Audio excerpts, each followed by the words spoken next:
President, please be seated.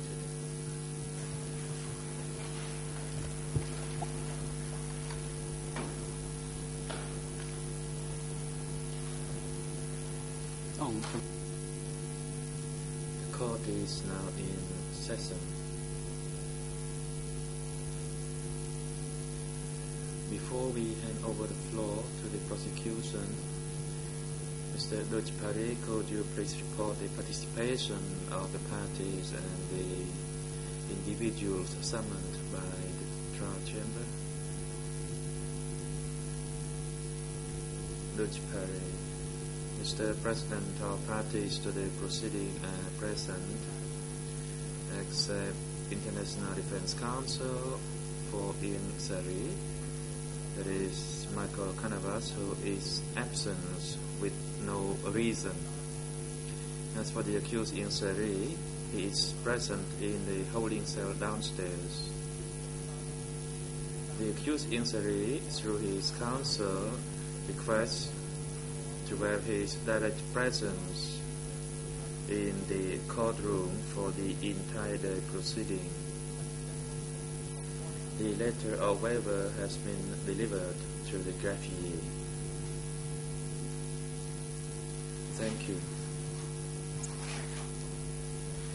The Chamber has received the request by Ian Sari dated 21st June 2012 through his counsel to waive his personal presence in the courtroom and instead requests to follow the proceedings through audio-visual means for the proceedings throughout today due to his health that he cannot sit for long in the courtroom.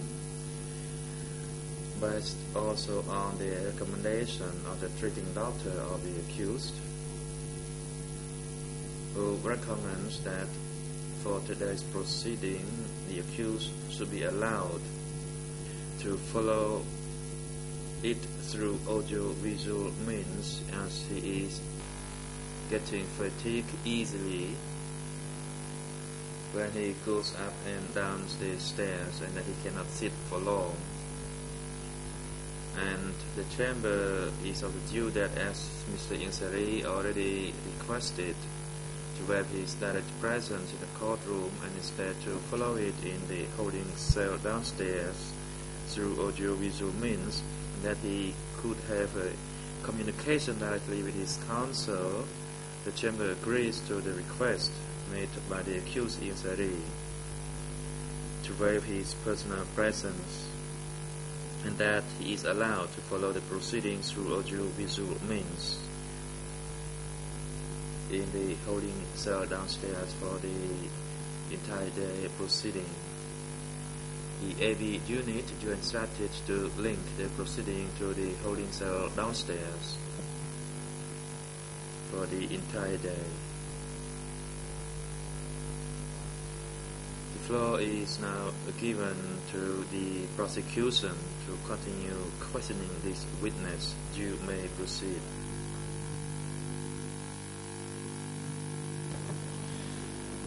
Thank you, Mr. President. Good morning, Your Honours. Good morning, Counsel. Good morning, Mr. Kievnew. Thank you very much for coming back to testify. We appreciate you've travelled a long way to be here at the court, and we're grateful for your efforts in helping the court find the truth.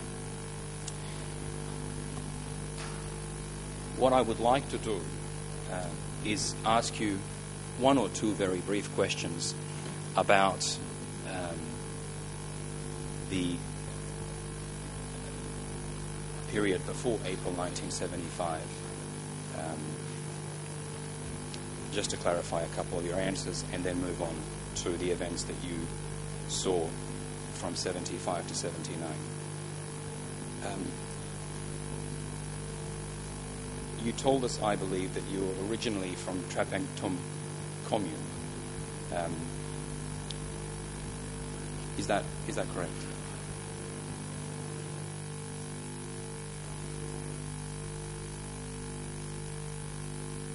Answer: yes, that is correct. I was from Trapang Tum. Thank you. And just so we understand, is there a difference between Trapang Tum Tbong commune and Trapang Tum Chung commune? Are there two different communes?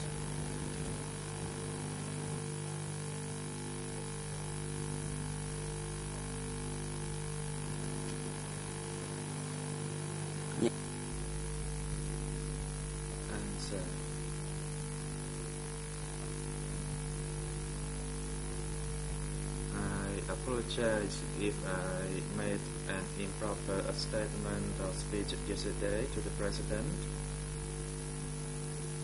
and I'd like to make amendments to the points that I missed or that I misunderstood yesterday due to my health, and that I have insomnia and I have so many things on my mind, and I could not concentrate fully. Sometimes I might speak up and down in circle. Could you please repeat your question so that I can respond it appropriately? Of course, thank you. Please do feel free to tell us if you're not, if you don't understand any question. I understand there are two communes with a very similar name. One called Trapang Tom Tbong, and then another one called Trapang Tom Chung commune. Which of these two communes did you grow up in?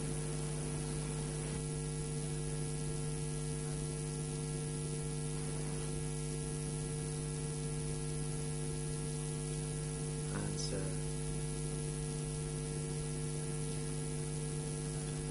Allow me to elaborate. When I was born, Trapang Thom commune existed in only one form.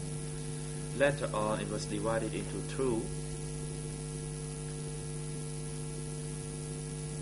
It was split by a road, and it was called Trapang Thom Tbong, or the South Trapang Thom, and then Trapang Thom Cheung, or the North Trapang Thom commune. So the Tbong and Cheung refers to the north and the south directions.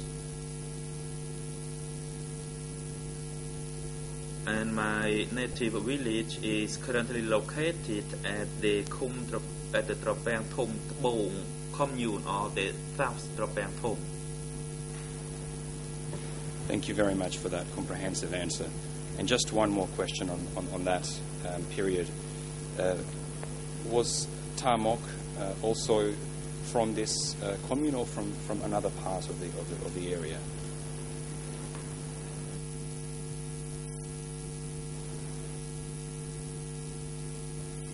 And so his birthplace is at the Trapang Thom commune, which is currently also the Trapang Thom Tbong commune. It is not at the north of Trapang Thom commune. Thank you. And we'll fast forward to April 1975, just to follow up on some of your answers yesterday. You told us that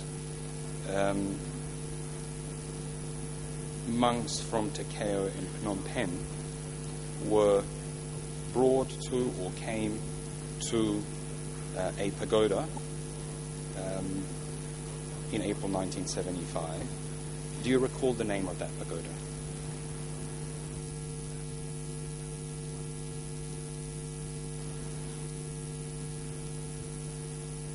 Answer. The pagoda named Ong Roka.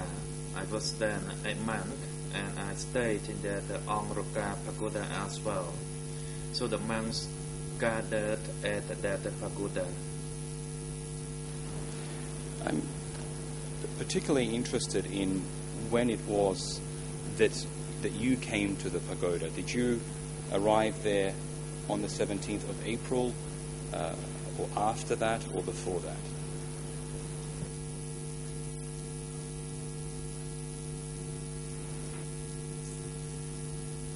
Answer. I arrived there before that, Previously, I was at the Dropang Thom Pagoda, and then I went to stay at the Ong Roka Pagoda, and not long after, when the war was ended, monks arrived at that Ong Roka Pagoda, but I was there before the other monks arrived. Thank you. And why was it that you went from your local pagoda to the Ong Roka Pagoda?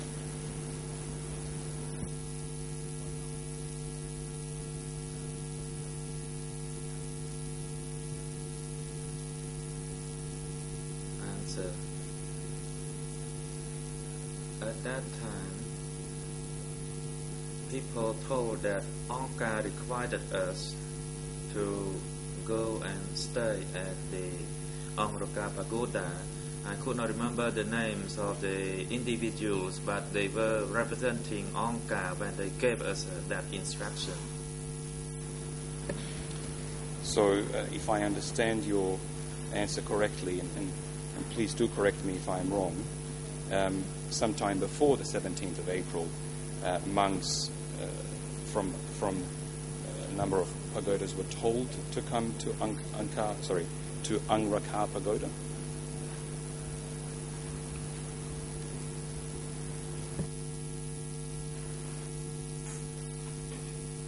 Answer. Regarding the rest of the monks, I could not know, but we all went to pagodas, and when I arrived there were other monks arriving at that pagoda as well.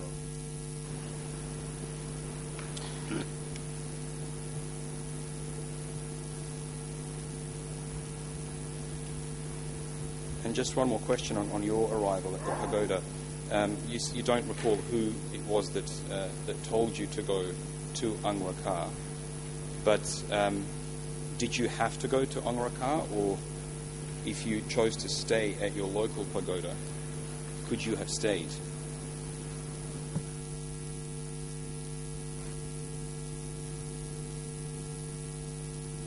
Answer.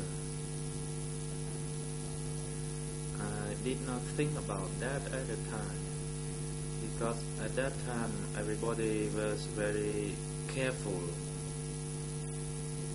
and then when we were asked to do, we just went.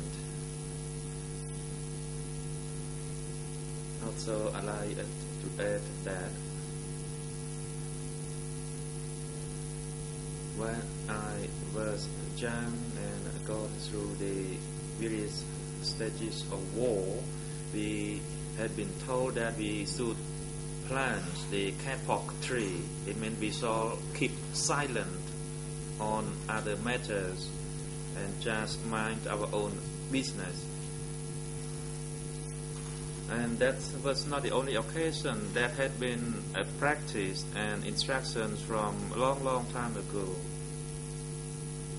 This is a little bit of the question, but it is also related to that situation.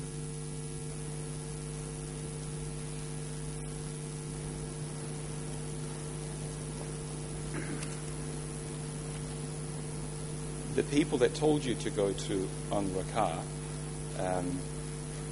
as far as you remember, who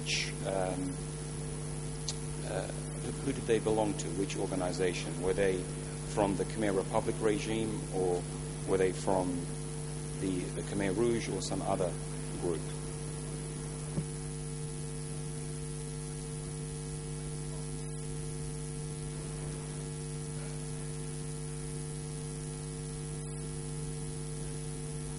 Answer. They were from the Khmer Rouge revolutionary movement, and they were also known as the Front. Thank you. Okay, so we'll move to the days of the 17th of April and following. Do you recall how many monks came to join you from Phnom Penh and Takao?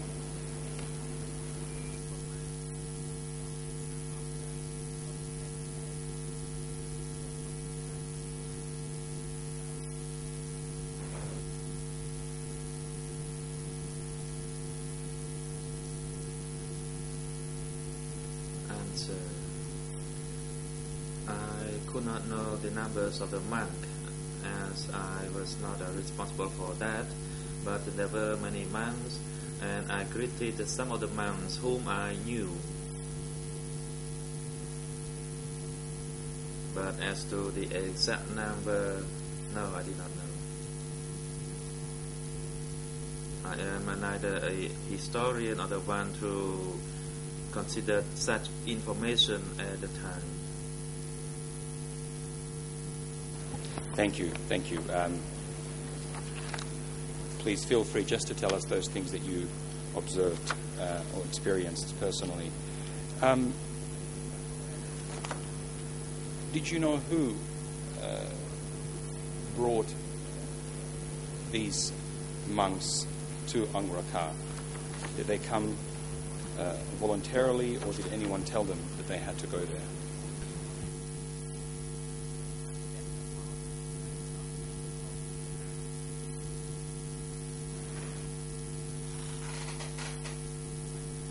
Answer. I could not know the details of this matter. When we met and spoke, everybody just talked to one another and said that we were all instructed by Angkor to go to that pagoda. Thank you. And what happened after you were all gathered at the pagoda?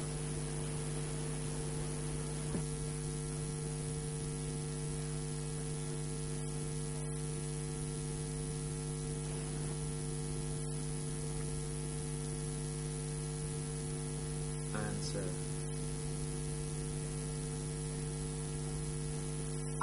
We had to prepare ourselves to leave the monkhood, and as a result, I left the monkhood amongst many other monks. There were quite a large number of the monks, but I could not tell you exactly the exact number. Thank you. When you said you had to prepare to leave monkhood, why did you feel that you had to leave monkhood?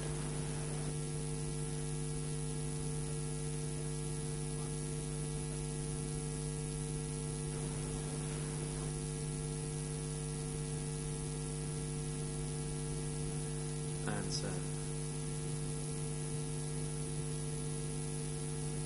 As I stated earlier, that we should only mind our own business, and we should plant the K-pop tree so that we would live in a peaceful life.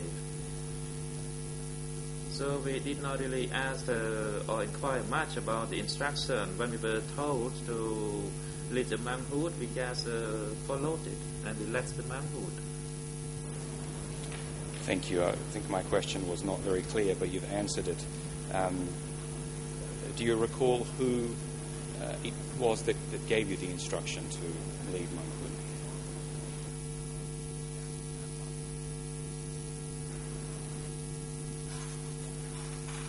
Answer. I cannot recall the names of individuals. However, they used the word Angkor to that they were representatives of Angkor. But it is my observation that they were the local militia, or the one who gave us the instructions that they represented Angkor and to convey that instruction to us, although I am not 100% sure.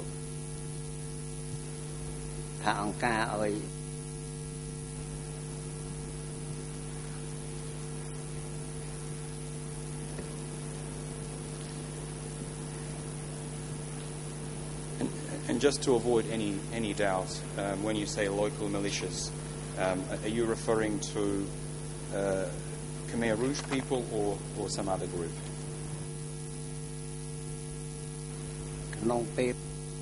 Answer. I refer to Angkor, it means the front.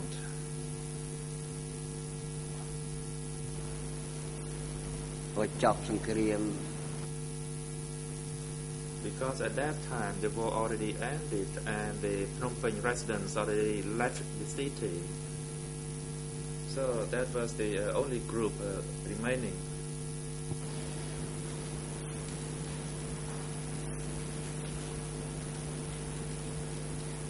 At this point in time, if I understand your statements correctly, you had been a monk for over 15 years. How did you feel about having to leave monkhood?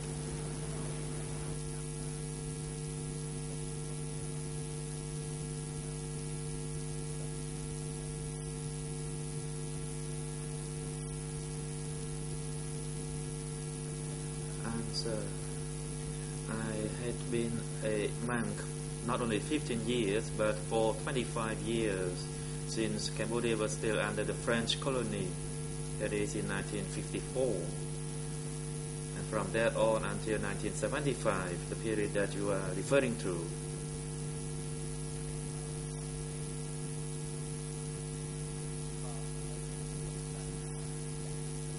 And of course, Buddhism had rooted deeply in the Cambodian society.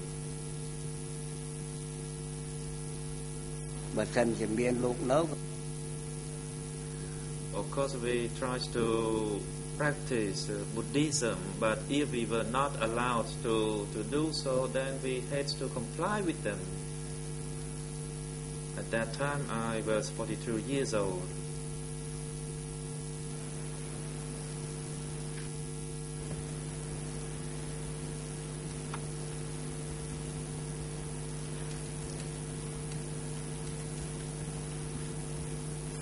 You said to us earlier that many monks, including yourself, disrobed at Angraka Pagoda. What happened to those who didn't disrobe?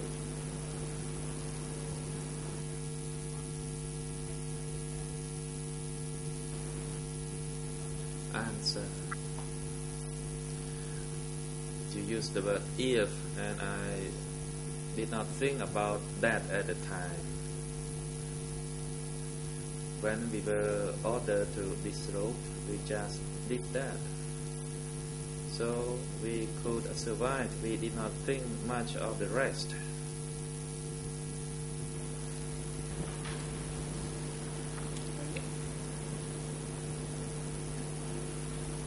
But were you able to observe for those monks who didn't disrobe what they did? Were they able to continue as monks?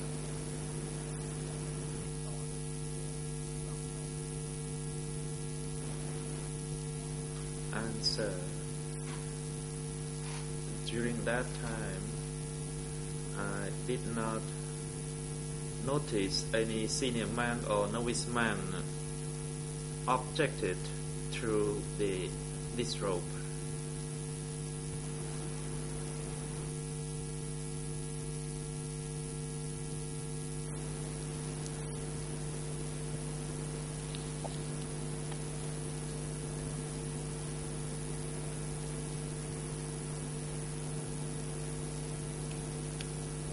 So just to then clarify, does that mean that all monks disrobed at Angraka?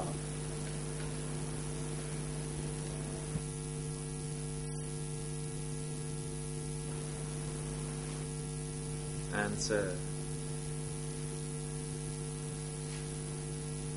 From what I knew when I was told, I just did that, and I did not see anybody objecting to that instruction. So what we were instructed to do, we just complied with the instruction.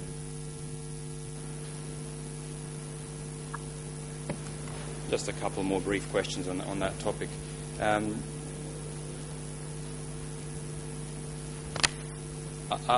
After you disrobed, as far as you knew, were there any monks remaining in the region, or did all the monks that you knew and saw disrobed?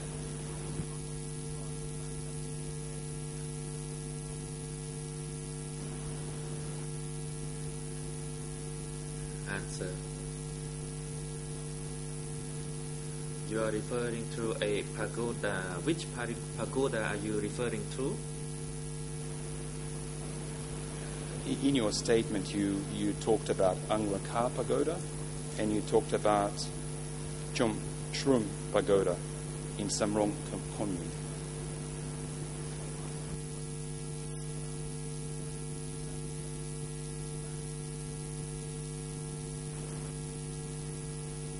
Answer.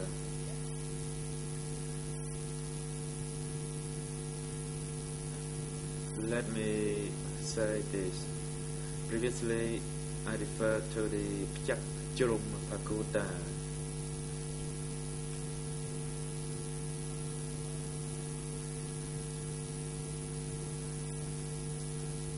Actually, after I left, I was told that the remaining monks were instructed to go and stay at Pchak Chrum Pagoda, but at that time I already left the pagoda where I stayed.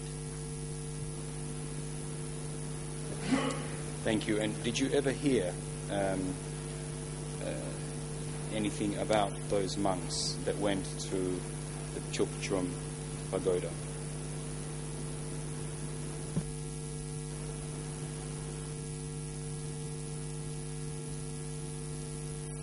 Answer.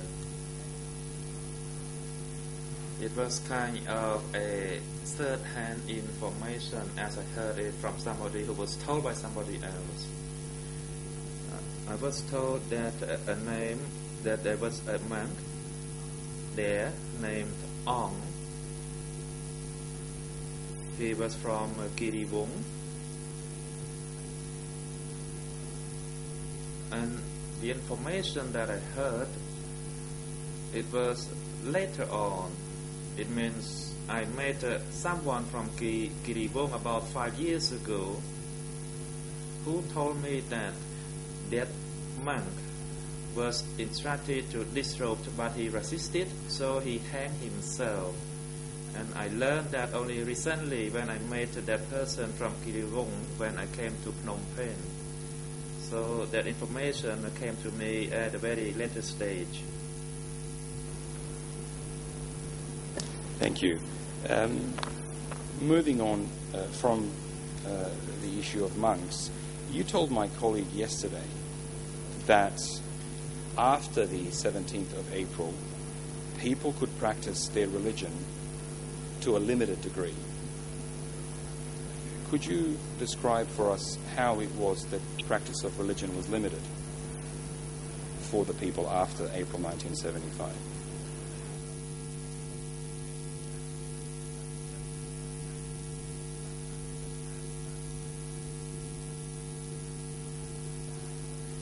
Answer. The limited practice refer to the fact that monks were still staying at the Pchak Chrum Pagoda, and villagers could be able to go to the pagoda and offer the monks food before all the monks there disrobed, and that's the limitation that I referred to.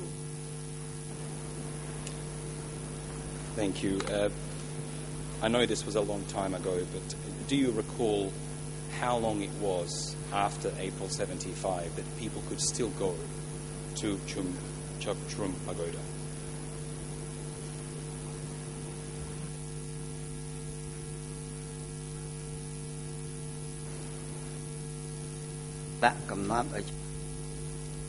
Response. I think we can't set the exact day, but it was about 1 year after that, maybe 2 years, but it less than 2 years, I believe. And do I understand your previous answer to mean that after that 1 year, those remaining monks disrobed and people could no longer go to the pagoda? Is that accurate?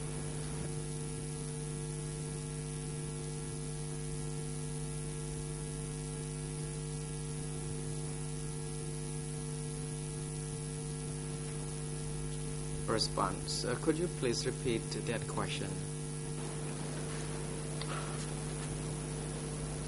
You said to us that the practice of religion was limited because approximately 1 year after April 75, the monks at Chakchrum Pagoda had disrobed. I just wanted to confirm that I understood that correctly, that it was about 1 year after April 75, the monks at that pagoda disrobed and people could no longer go to see them.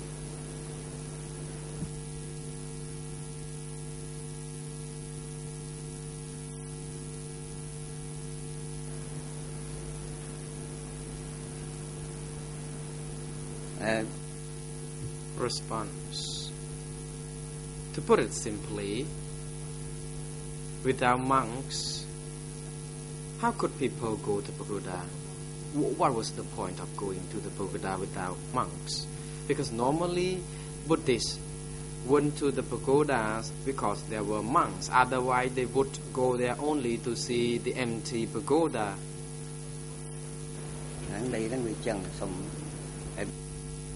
That's what I think you can imply from that. Thank you. Just one or two questions on other aspects of Buddhism. People couldn't go and see monks, but could they, as far as you knew, could they otherwise practice their religion in their homes or with their families?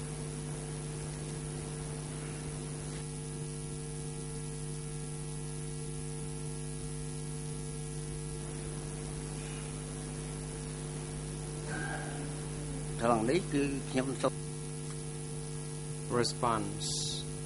I personally still practice Buddhism. I have been practicing Buddhism since I first was ordained, and I never have to tell anybody about this. Only recently that I talked about this to others, but people know that I am still practicing, or I have been practicing these Buddha's principle and belief for all along, because I did that secretly and no one could know Buddhism I practiced. But I never noted people practice the religion in the open during that time. It is only in my case that I still maintain, I still practice the religion. And also I learned that other people also practice the religion secretly. And last question on that topic. Why was it that you practiced your religion secretly?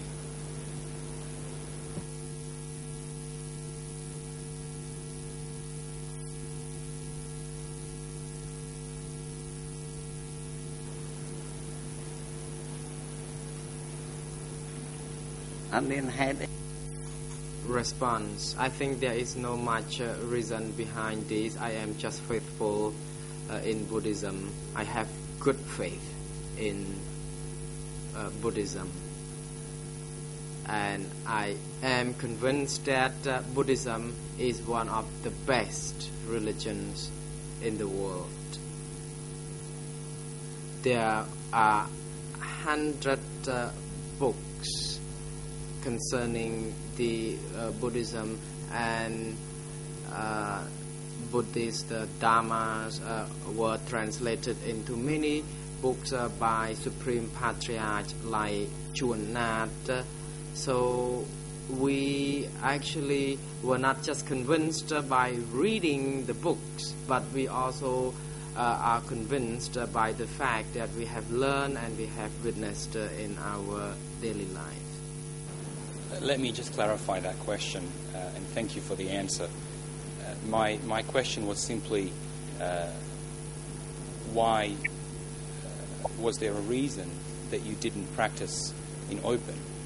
Of course you wanted to continue practicing your religion, but why could you not practice it in the open?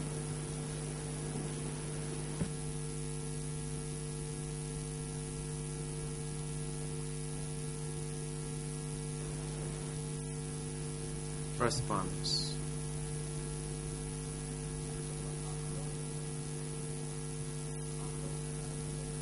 Again, all monks were defrocked. How could we contest? How could we practice this religion in the open if there was no monk left? Everyone has abandoned it already. So I had no gut to do that in the open. Thank you. In your district, Trump Kak, were there any Cham communities?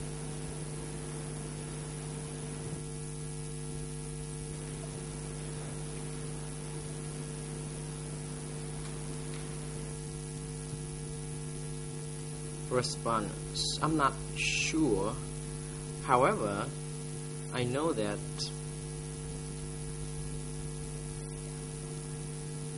there were a few Chams at Dam Dike or Dam Dike Chams. I think they work as blacksmiths. But there was not a huge community of Chams. No. Hay nang kỳ dụ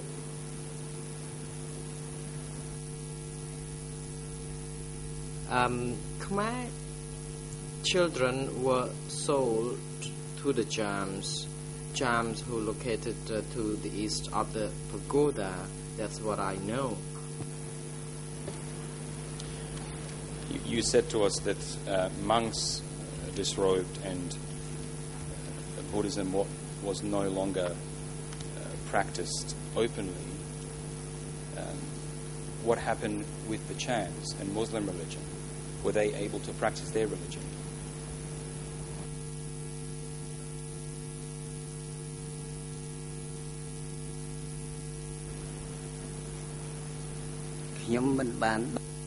Response. I am not aware of this. Officially, I don't know. However, please be more precise and be clear on this, that I heard in Khmer that monks were defrocked. Indeed, they just left monkhood voluntarily, and there was no such arrest or coercive measures for monks to be defrocked.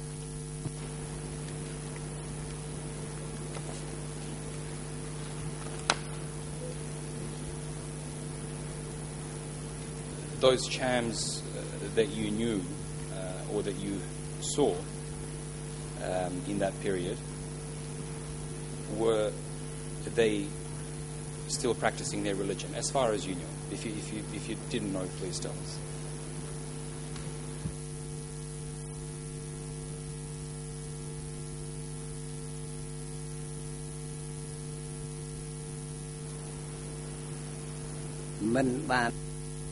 Response. I don't know.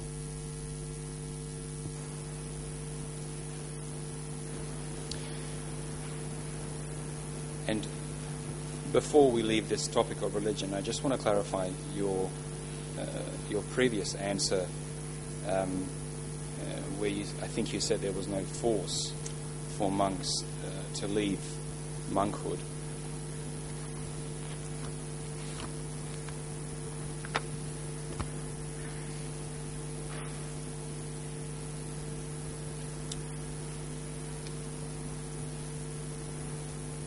Did you personally wish to return to monkhood in this period after you disrobed and left the pagoda?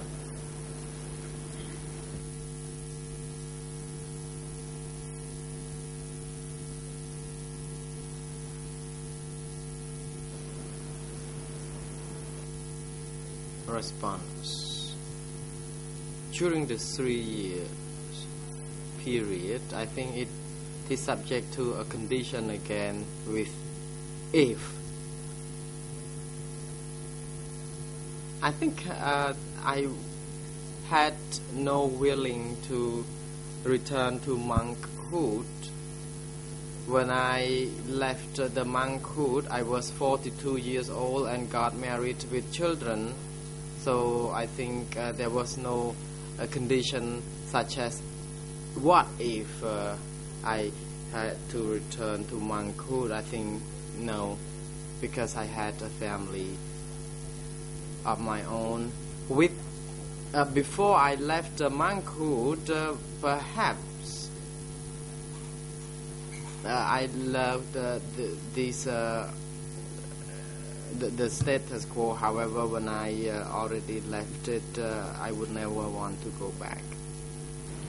Thank you. If we can return to your movements in April 75 and the months following. Once you left monkhood and you left the pagoda, where did you go next?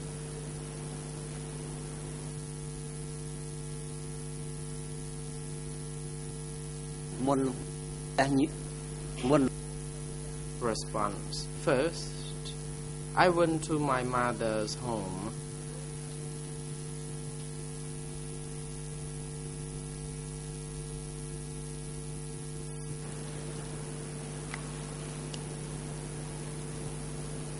And what did you do after that? Did you continue to live with your family? Did you find work? What was it that you did?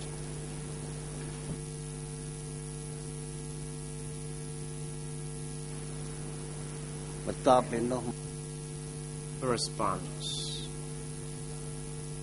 Due to my poor health condition, because I had been sick on several occasions,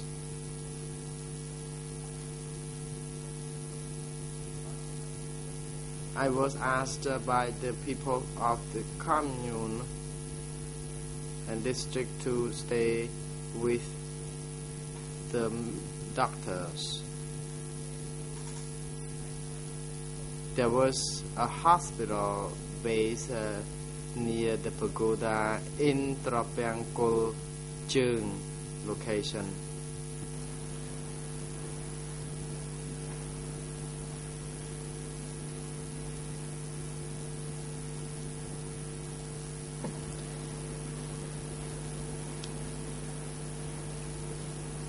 Now, turning to a description you gave yesterday to my colleague about the people from Phnom Penh and Takao, you said thousands of people were evacuated. You could see people everywhere. Is that something you saw from the pagoda, or was it something you saw after you left the pagoda?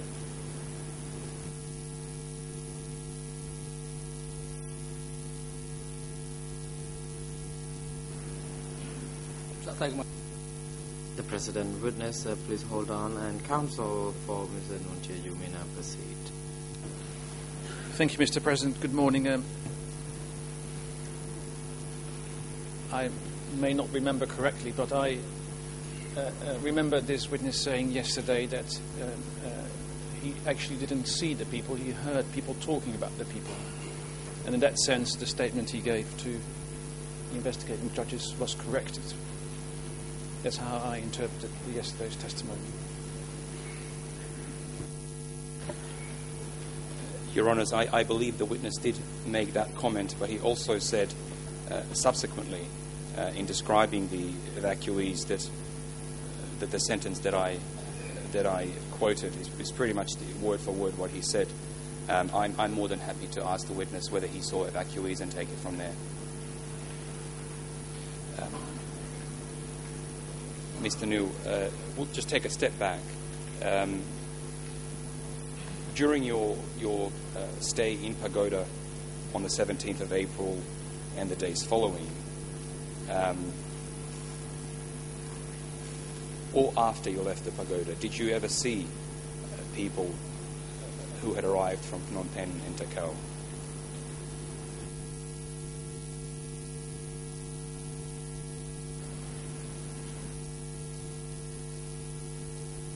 Response. I saw them even before I left monkhood.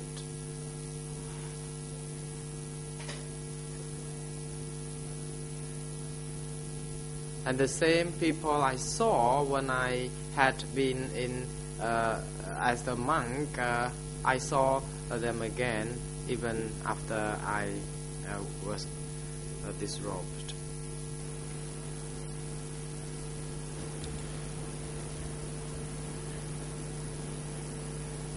You said to us that you were asked by commune and district people to stay at a local hospital. Do you know who was responsible for these people that were coming from Phnom Penh and Takao?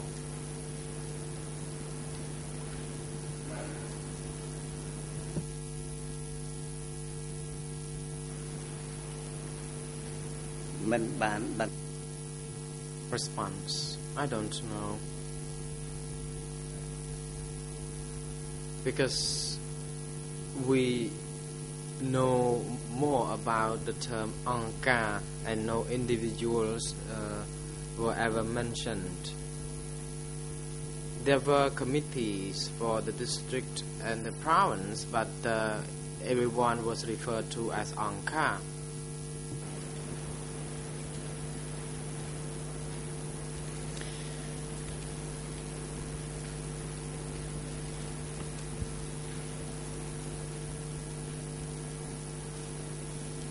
You said yesterday that many of these people went to their native places. As far as you know, were there any instructions for where people should go? Or did people simply choose to go to their native places?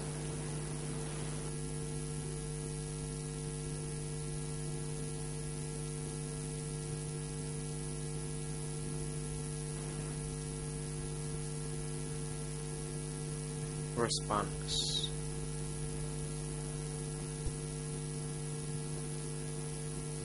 When traveling, I did not hear anything about this housing arrangement.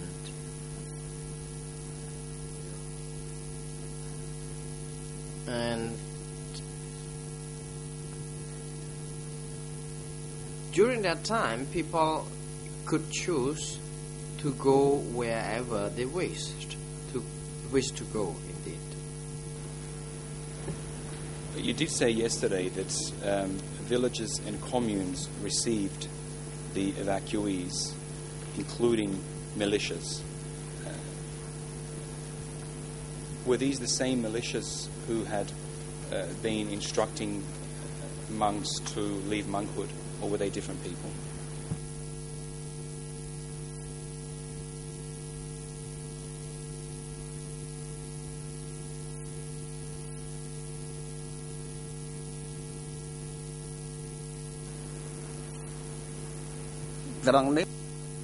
Response.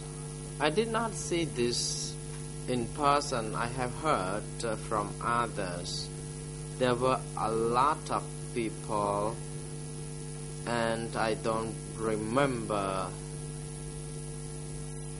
or trying to recognize any individual, because when Angka was referred to, then we had to be quick to do whatever the order was.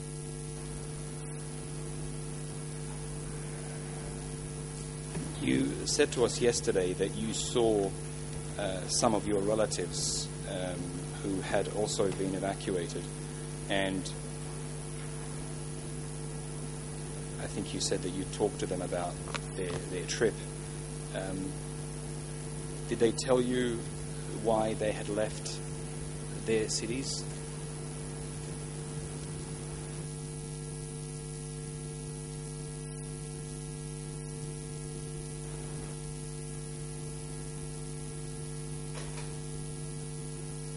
Response.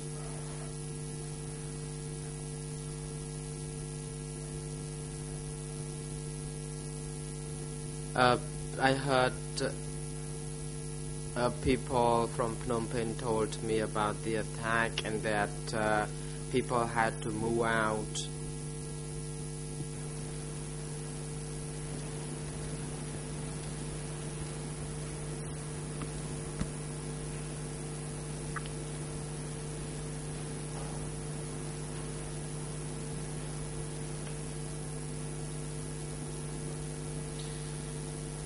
And where did your relatives go?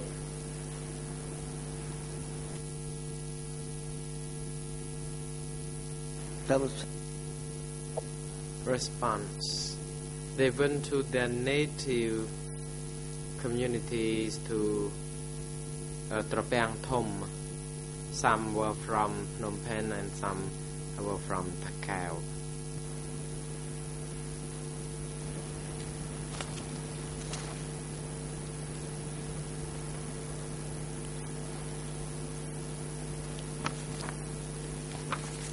And after people went to their native villages, did they continue to live in their homes with their families?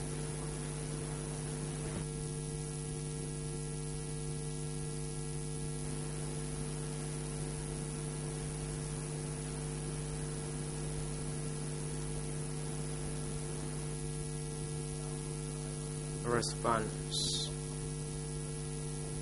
I was no longer in the village, but later on when I paid a visit to the village, I saw people who had moved from the city were put to live together in a new established village.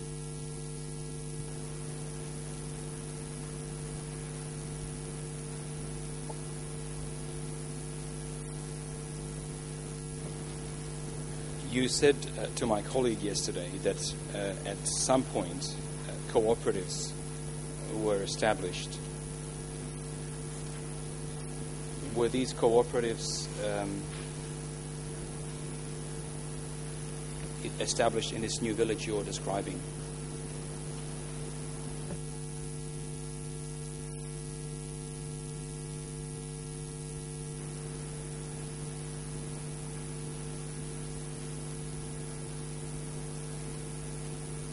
đâu cũng Response.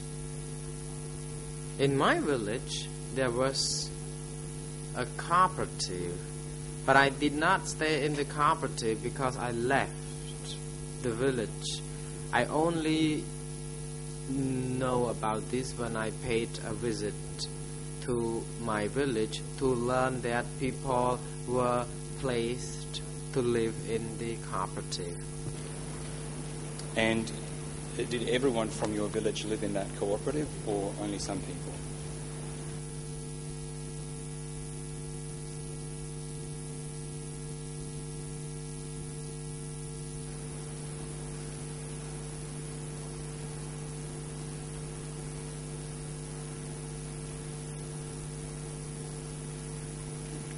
xong lục cái chuyện Response. Please repeat that question. Certainly. You said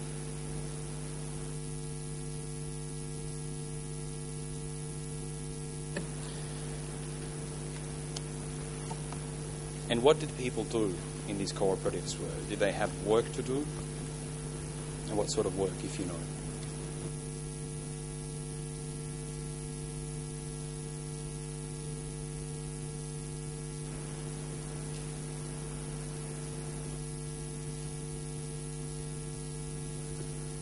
Response. They did nothing new. They did farming, the same old routines, but this time they had to do that collectively. So the different thing is that it was a collective work this time.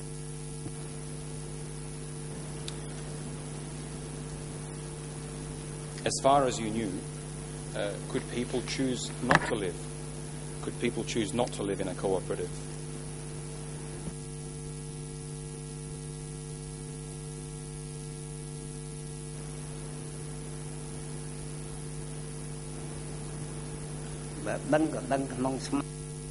Response: I think I may know, but it's more like my speculation. I, however, did not see people live outside the cooperatives. People from the ministry may choose to be living outside those cooperatives, but the villagers would not do that. There are some chiefs of the commune or the cooperative who may be not living in the cooperatives themselves. And these chiefs who were responsible for the communes, do you know who they were appointed by?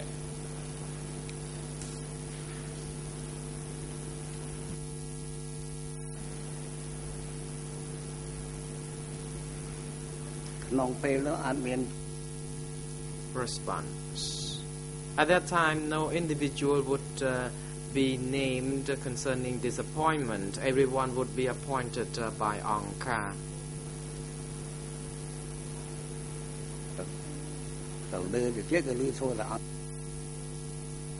The terms appointed by Angka would be heard all across the village. In your local area,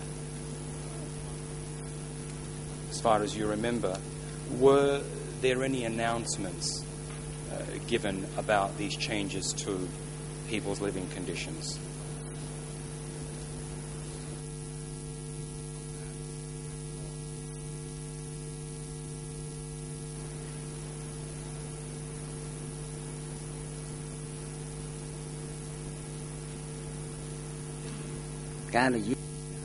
Response: there were some kind of educations on the living condition.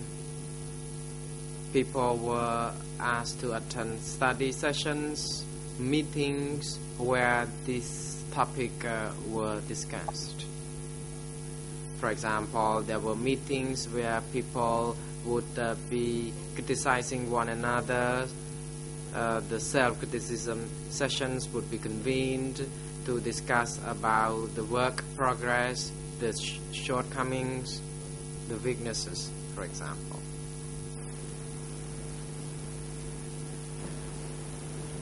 Do you know how often such meetings were held?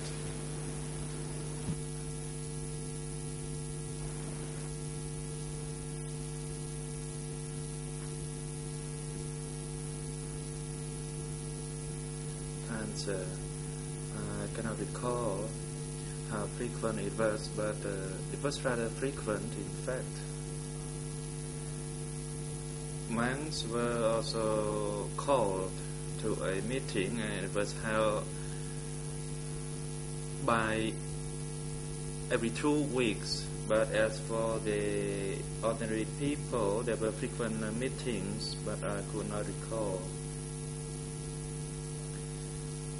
So usually only for monks were called to meeting regularly.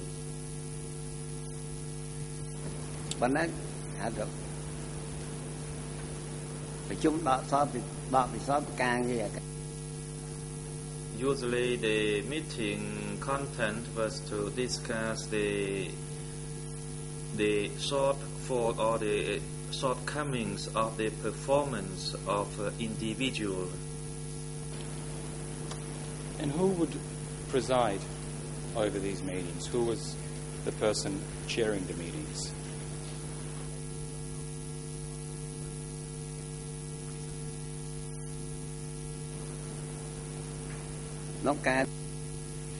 Answer: in the village it would be the village chief, and if it was held at the commune level, it would be by the commune chief.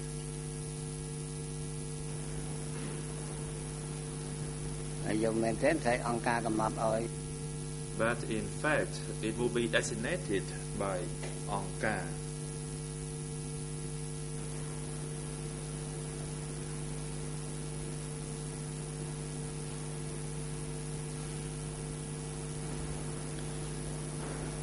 Do you recall, or did you know, what happened to people who were working for the previous regime, for local authorities in Tramkak district? Did you know what happened to those people after April 75?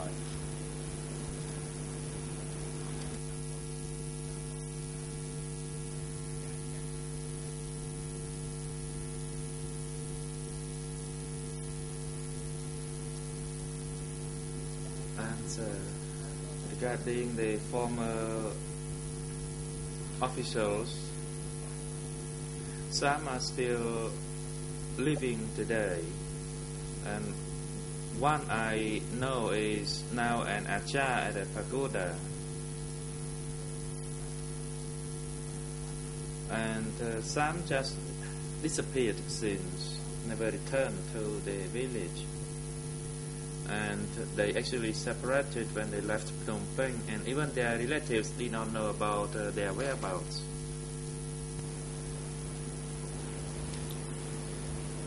Do you know how they separated? Did they separate voluntarily, or did anyone separate them from each other?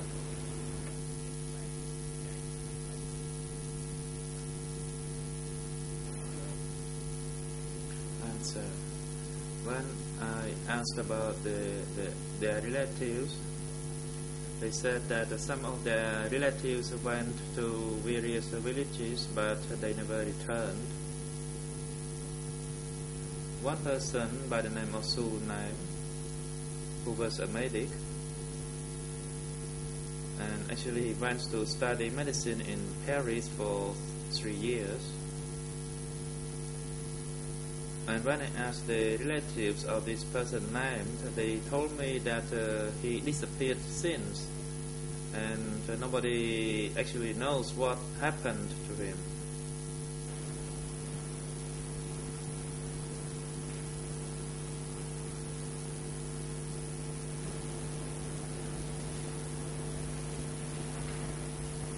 A last question on that issue. Between that time and now, did you ever hear any additional information about what happened to those former officials who disappeared in that period?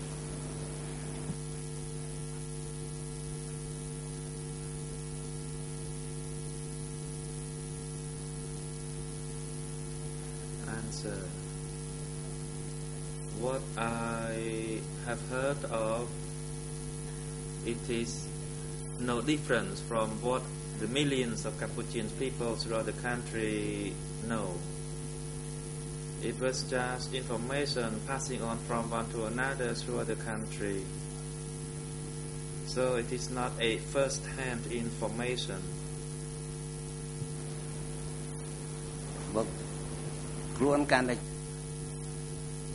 So for me, I'm getting older and older every year. So for me, I just manage my own business and take care of my poor health, and don't want to involve in other people's business. And in fact, I am very old, but I still have a very young child to look after. So I do not have time to care about other people's business. I just look after my family. And I am also a Buddhist follower, so I have to respect the practice of religion. The President, thank you, Mr. Witness. However, please focus your response appropriate to the question being put to you. Your response will be limited to what you have been asked. So, if we can practice like that, then we can hope that your testimony will finish today and you can go back to your wife and your child. Otherwise, it would drag on, and possibly we could have you here again tomorrow. And then you would miss your family.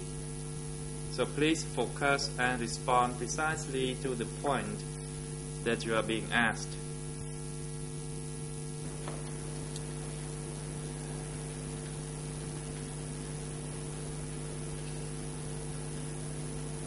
Mr. New, if we return just with one more question to the meetings at which education was conducted and, as you said, criticism and self-criticism took place.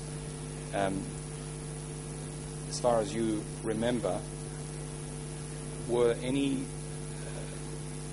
documents or journals used to educate people or to communicate the rules of life?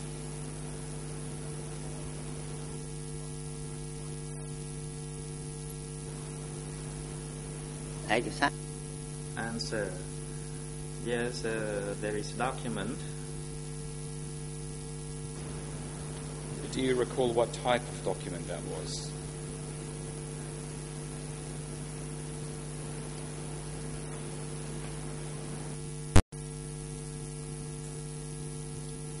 Answer: I cannot recall it right now. There were indeed many documents. I can't get you. And I haven't thought about that for quite a long time now. If I say to you the name of a publication, the Revolutionary Flag, was that one of the documents that was used, as far as you recall?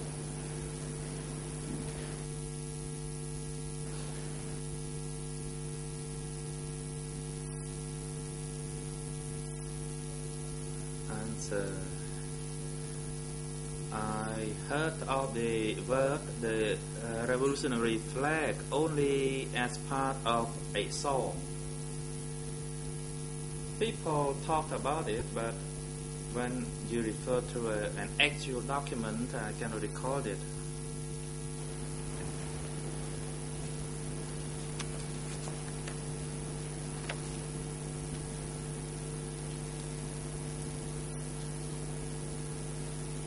And one last question on this issue of meetings in education. As far as you know, in your area, were people asked to write personal biographies?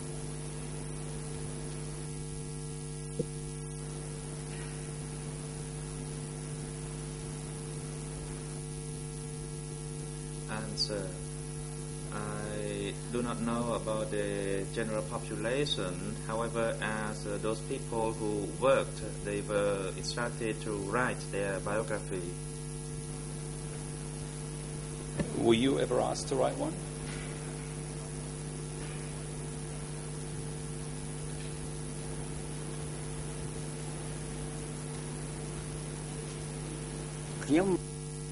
Answer: I was not asked to make any long biography. No, I was not. Because many of them knew me. But as for the younger ones, they were asked to write a biography. Most of the villagers knew me. From what you observed, do you know why people were being asked to write biographies?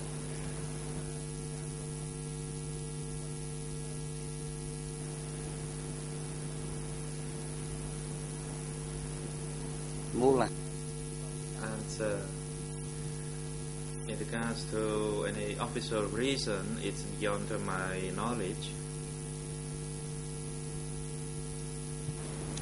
Do you know who the biographies were given to?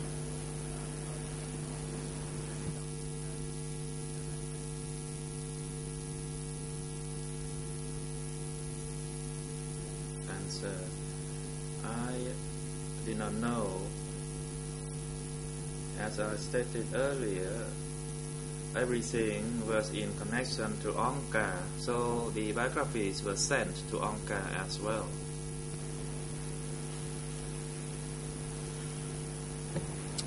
Thank you. Now, if we return to your life and your movements, you said earlier that you were asked by commune and district people to stay with doctors at a local hospital. Do you recall the names of those commune and district people who told you to stay at the hospital?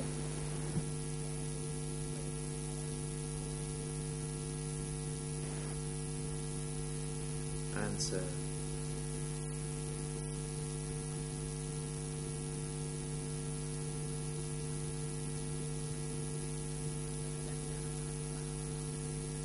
Many of them are either old or passed away, those at the commune. And many of them at the district also died during the war. So many of those chiefs already passed away. Just coming back to the district itself, do you recall who was on the district committee in 1975 when you were there?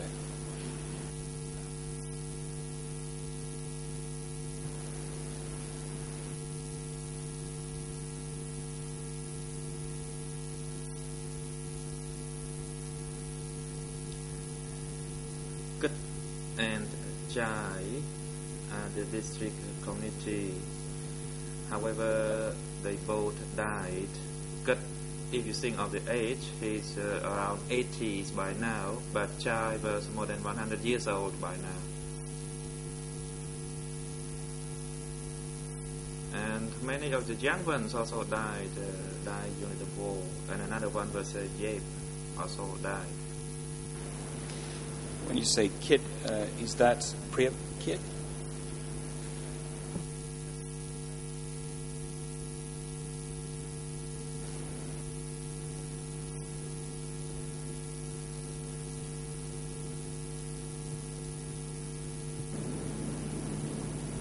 Please go ahead. I was just wanting to clarify if the person you identified as Kit was called Priya Kit.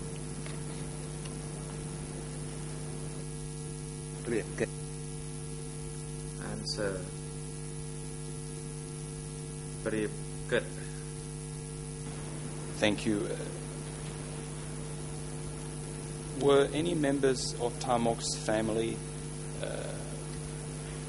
on the committee or elsewhere in positions of responsibility in your district?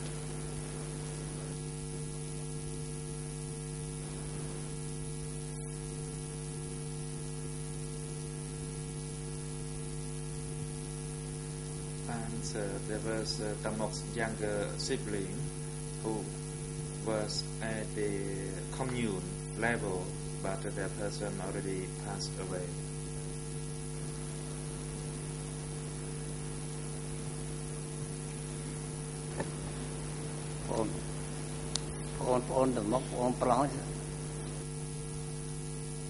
I believe many younger brothers of Tamok already passed away.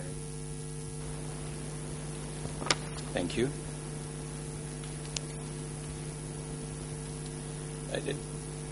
Do you recall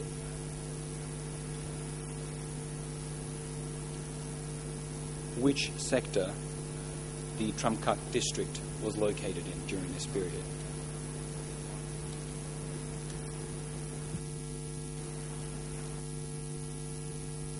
Answer. Tramkat was located in sector 13.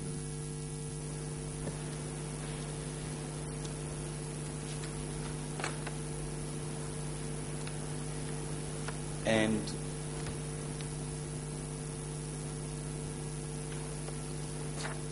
were there also committees at sector level?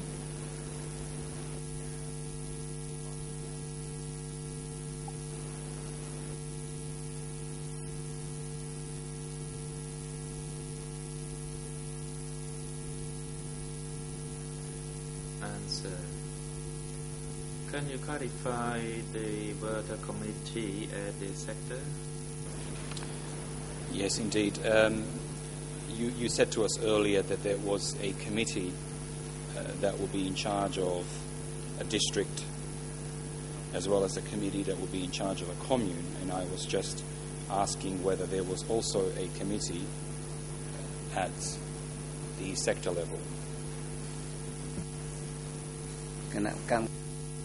Answer, yes, there was a sector committee. And you testified yesterday that Tamok was the secretary of the Southwest Zone.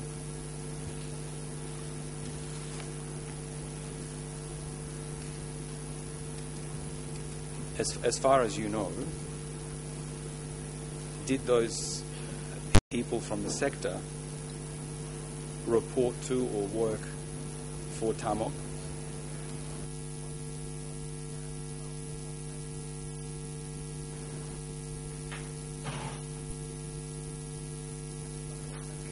Answer,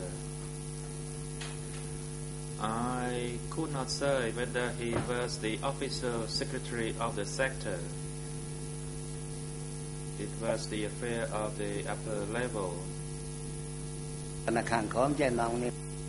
But we were at the lower level and we heard about that.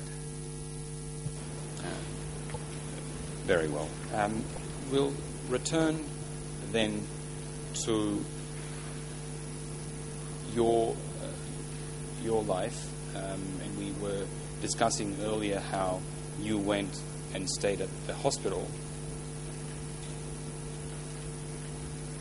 How long did you stay there, and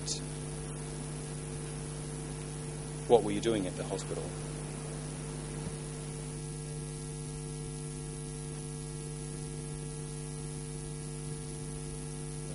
Answer, I did not stay there for long. It was days, several days, but not a month or year. It was quite a short period of time, and I did not engage in any specific task yet because I was sick at the time. And after you left the hospital, where did you go next?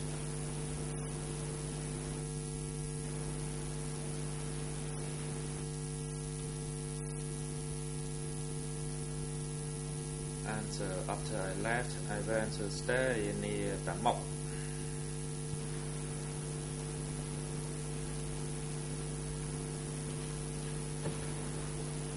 Did Tamok ask you to stay with him?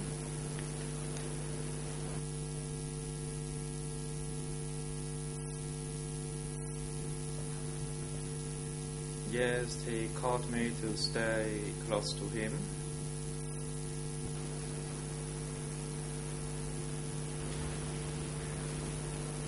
And how did he call you to come stay with him? Did he come and talk to you personally, or did you go talk to him? Could you describe for us just how that happened?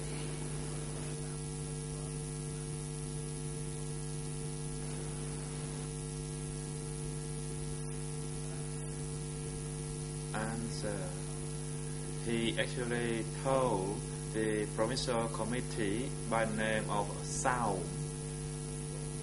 And Saum then came to tell me about that, but Saum already passed away. Is this Saum secretary of Sector 13?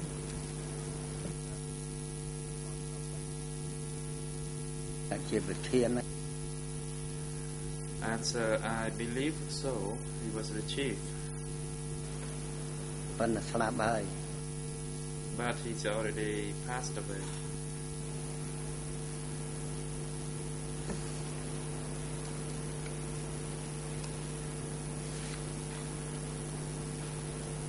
Were you surprised that Tamok asked to see you? Why did you ask him why it was that he asked for you to come work with him?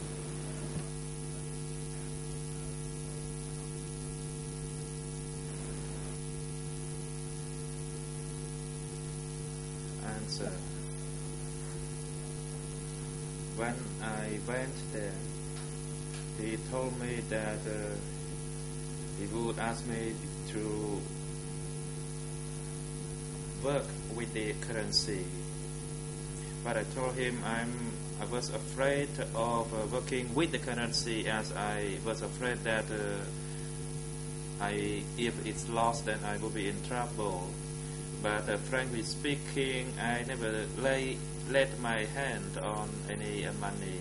Money was not yet put into circulation. And where was it that you went to see Tamok?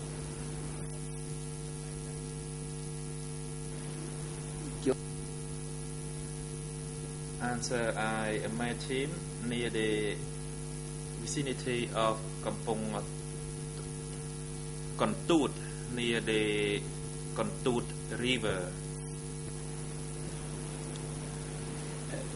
Was that an office that he had there, or was it his home?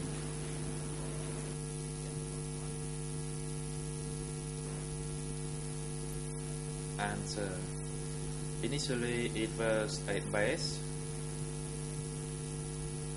or a kind of a military barrack, and there were plenty of fields, and he asked people to clear the area and plant banana.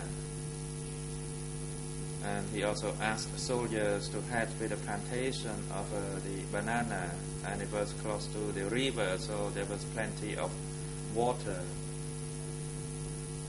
It was actually a former Lone Knoll military barrack. Just so we understand the exact point in time, did that happen in 1975? And do you recall when? Which month?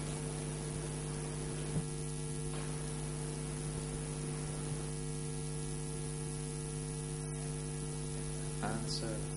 I think it was already 1976, or the earliest was the late 75.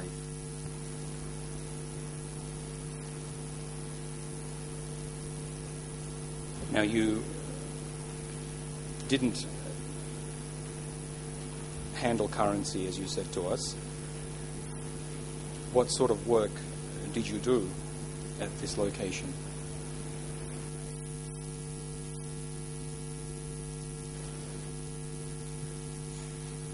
Answer.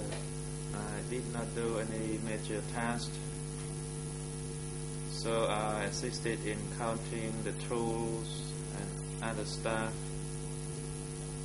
and those soldiers who helped with the plantation of banana, then I helped them in fixing the tools, including the holes.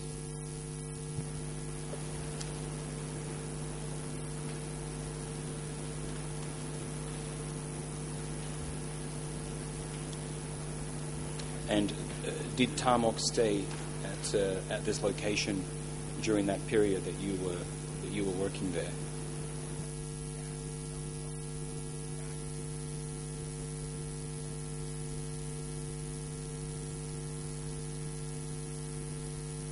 Answer.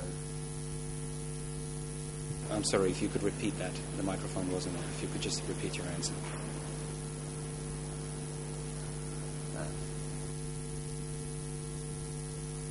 Answer.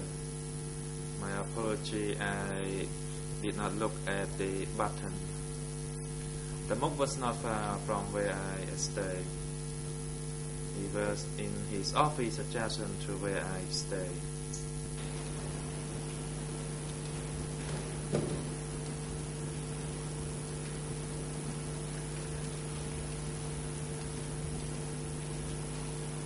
Did you see any other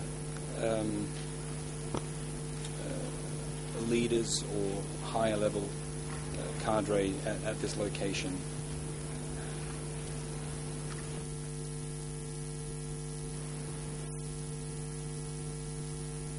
And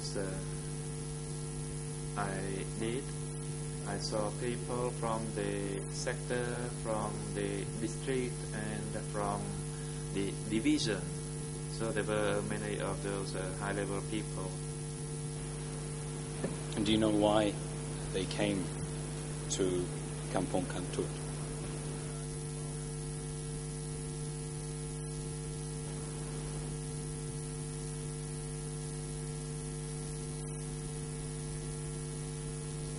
Answer. The Mok's task was in charge of the south area of Phnom Penh, and his work was in dealing with the zones, not in the Phnom Penh area, but of course it was closer to Phnom Penh area, so it was easier for him to communicate with those in Phnom Penh. Did anyone from Phnom Penh come to Kampong Kantut? Any other senior person?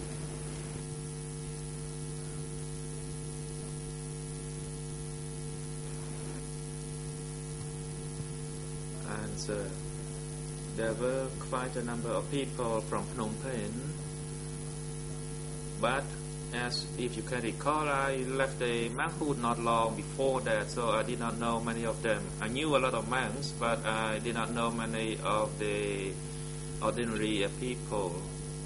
But yes, people coming down from Phnom Penh to see him. Was Pol Pot one of those people?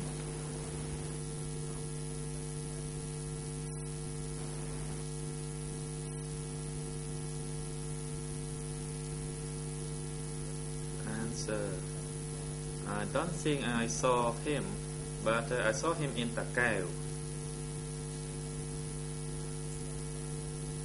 When I went to Takeo, I saw him there, but it was just a short, a brief moment. I did not see him for long.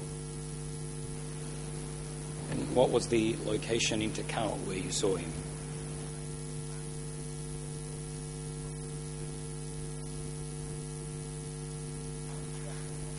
It was at the Mok's house. The Mok had a house in Takeo. I did not know where he went, but he dropped in the Mok's house at the time. And after a brief moment, he left. Did you often stay at Tamok's house in Takao? Or did you often go there?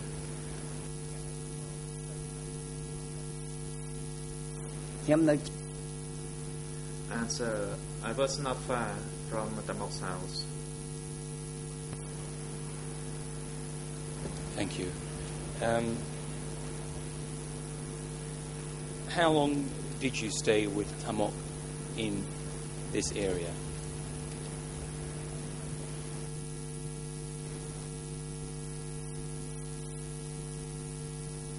Answer.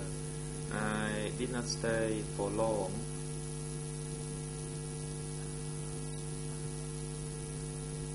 It is difficult to come up with a number because I did not write it down. And after that I left.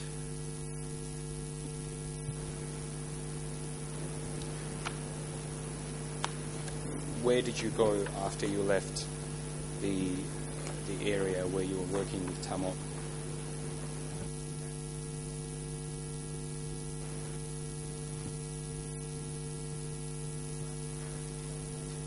I was asked to work at the transportation unit, the commercial transport unit, exporting commodities to foreign country.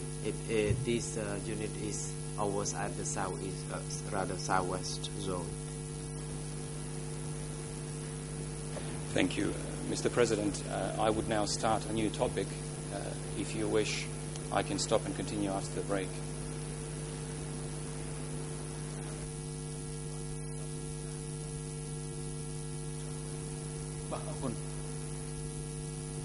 The President, thank you, but Judge Lavianya, you may now proceed.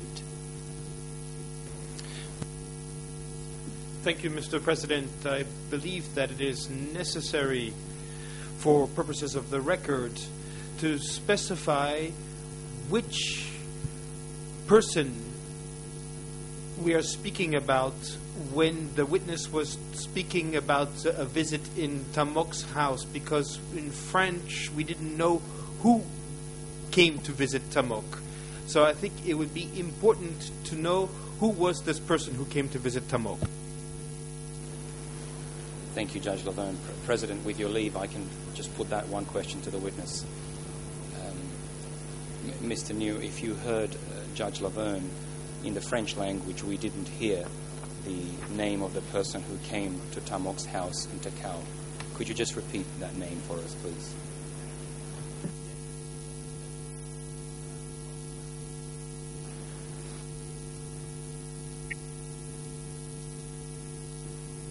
Response. It was Pol Pot who met him briefly in Takao. Thank you. The President, thank you, Mr. Witness. We think that it is now appropriate time for adjournment. The court will adjourn for 20 minutes. The next session will be resumed by 10 to 11. Court officer is now instructed to assist the witness during the adjournment and have him return to the courtroom by 10 to 11. The court is adjourned.